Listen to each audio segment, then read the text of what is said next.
Hello from Lurie Walls. Welcome to the Mermaid Room. We're looking at the Redsea Reefer 525XL, and as we can see, the aquascape has been torn down. Number one reason, I really wanted to capture the two Antheas and move them to the 240-gallon aquarium, which I did. No, that was not fun. I pretty much had to take every single rock and coral out of this tank to catch those Antheas.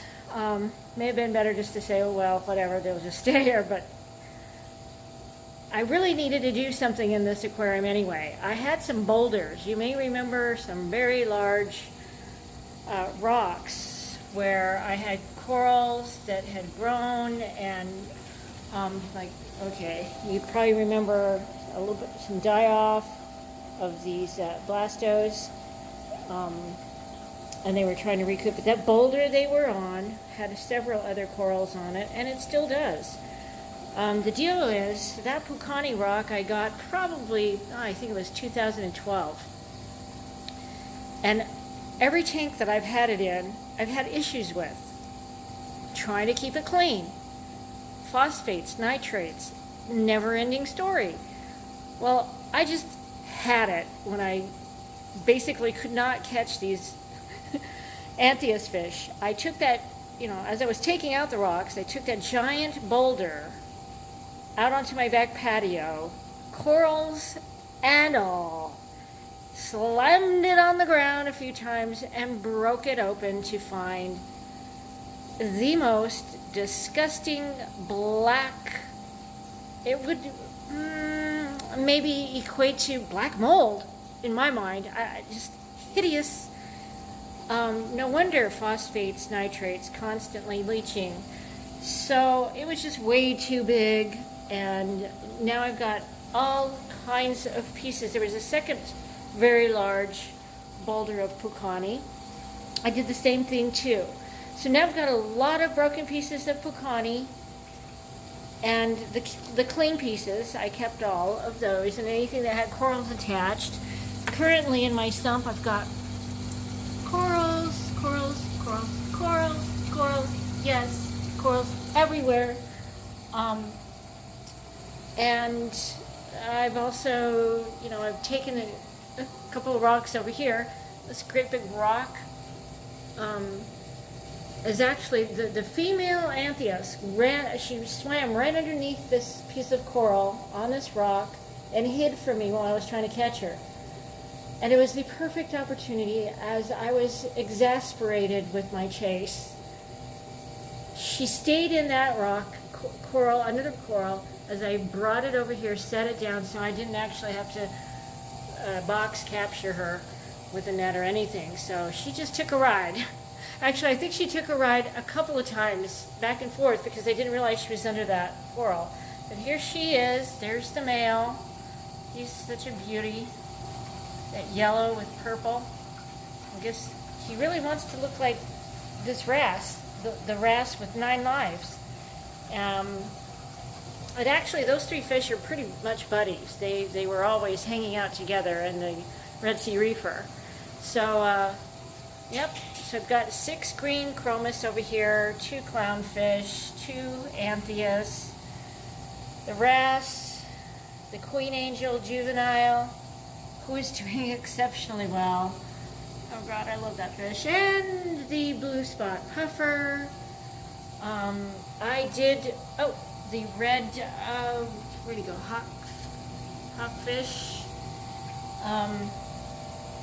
I did just place an order to reef cleaners, so I got a couple of batches of snails and crabs, a batch for each aquarium.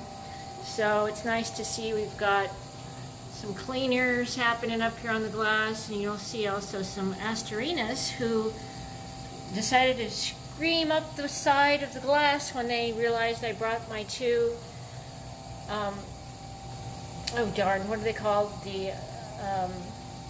The shrimp that eat the harlequin shrimp, yes. So, yeah, the Harlequin shrimp have something to keep them busy over in this aquarium. And from time to time, I'll probably just go get a couple of starfish to sacrifice. But the continuous climbing of the rocks for the anemones, oh my goodness, yes. So, all in all, I have ordered all kinds of things to do some updates. I have noticed definitely some improvements on my nitrates levels and phosphate levels by running the bio pellets. And I had noticed the same thing happening over here, and I went ahead and just sacrificed another 2 little fishies. But I just ordered from Aqua Cave actually 2 pellet reactors.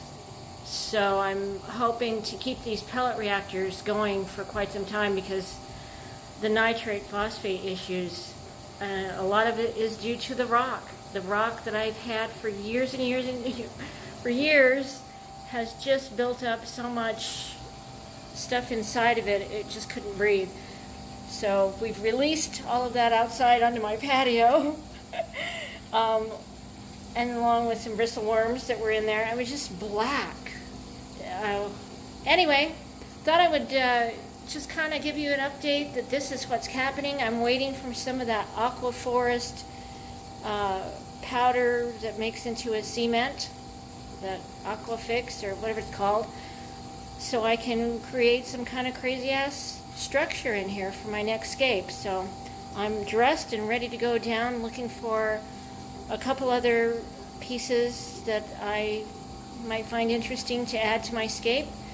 So look forward to my next update. I don't know how long it'll take me to aquascape. I'm sort of crippled after this tear down. I'm barely able to walk. So, but it's, you know, it's my thing. I love decorating, and if I've run out of things to decorate in my house, I have this undersea world to decorate all over again. It's a never-ending project for the mermaid here. So you guys, thanks for stopping in, checking out the mermaid room, and let's cross our fingers that the mermaid doesn't give out before my structure's rebuilt and with an update. So carry on. Thanks for stopping by.